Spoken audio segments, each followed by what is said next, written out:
Մենք արգելի գործընկերներ թևակողելու ենք ակադեմիական քաղաքի նախագծի իրականացման հաջորդ փուլ այս տարի մինչև տարեվերջ մենք կհաստատենք արդեն դե յուրե որոշմամբ ակադեմիական քաղաքի master plանը կամ գլխավոր հատակագիծը, չգիտեմ որ տերմինն ավելի ճշգրիտ, master plանը եւ կսկսենք ուրեմն ակադեմիական քաղաքի իրագործման հաջորդ արդեն դե յուրե եւ դե ֆակտո լիարժեք փուլը իհարկե կշարունակվի մենք 2026 թվականին ավարտին կհասնենք մեր 300 դպրոց 500 մանկապարտեզ ծրագիրը եւ ուզում եմ ընդգծել որ մեզ համար հիմա ակնհայտ է որ 300 դպրոցի ծրագրից հետո մենք պետքա որդեգրենք նոր 300 դպրոց ծրագրի որովհետեւ դա էլ հաջորդ մեր արձանագրումներ եւ այն դեպքերից է երբ որ մենք մեր երկիրը երկրի մասին ինֆորմացիա մեզ թվում է շատ գիտենք բայց իրականում շատ չգիտենք որտեվ 300 որ ասում ենք մեզ թվում է թե 300 դպրոց կկառուցենք եւ երկրում դպրոցների պահանջարկը դրանով կբավարարվի բայց ոչ ես ավելին ասեմ այն հաջորդ 300-ից հետո մենք պետքա եւս մի 300 անենք այո եւս 3 հատ 300 պետքա կառուցենք որպեսզի կրթության պատշաճ մակարդակ տեղի ունենա հարգելի գործընկերներ Հայաստանում աղքատության տոկոսը շարունակում է մնալ բարձր 23% վերջին տվյալներով եթե ճիշտ եմ հիշում ես ուզում եմ մենք խորանանք այս երևույթի պատճառի մեջ որովհետև այստեղ կոնֆլիկտ կա իրոք մենք ցույց ենք տալիս մի կողմ տնտեսական աճ փողի մեծ շրջանառություն Հայաստանի Հանրապետությունում բայց մենք աղքատության էական նվազում չենք ունենում Ես շատ մտածել եմ այդ երևույթի մասին գիտեք ինչն է դրա պատճառը իմ համոզմամբ Դպրոցների ավերակներն են դրանց պատճառը Դա ուրիշ որևէ պատճառ չունի ավերակ դպրոցները այն որ հանրապետության երեխաների մի զգալի մասը ըստ էության զրկված է պատշաճ որակի կրթության իրավունքից ուրիշ պատճառ դրա համար չկա որովհետև այդ ոնց է որ 100 հազարավոր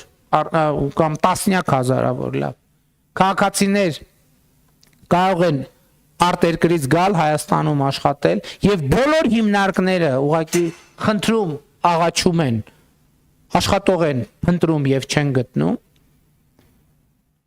մյուս կողմից բարձր վճարման սեգմենտներում աշխատողների մեծ պահանջարկ կա մյուս կողմից աղքատության այս երևույթը դրա պատճառն է որ տասնամյակներով Հայաստանի երեխաները դպրոց չեն ունեցել հարգելի գործընկերներ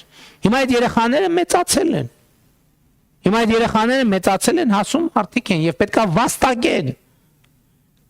ինչով վաստակեն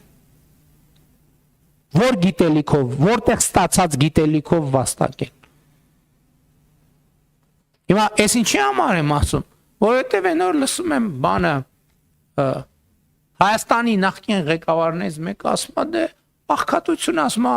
ոնց եղել է էական փոփոխություն չի ունեցել չի ունեցել այսինքն փոփոխություն ունեցել է то նվազում ունեցել է բայց այդ նվազումը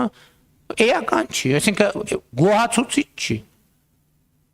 Դա նրա պատճառով է, որ դուք ավերել եք դպրոցները, այսինքն ոչ թե ավերել եք, այլ ավերակ են եղել դպրոցները ձեր ժամանակ։ Դա նրանից է, որ ձեր ժամանակ բարձրագույն կրթական համակարգը ըստ էության համակարգի որակը գահավիժել է, գահավիժել, որ բուհերը եղել են ընդամենը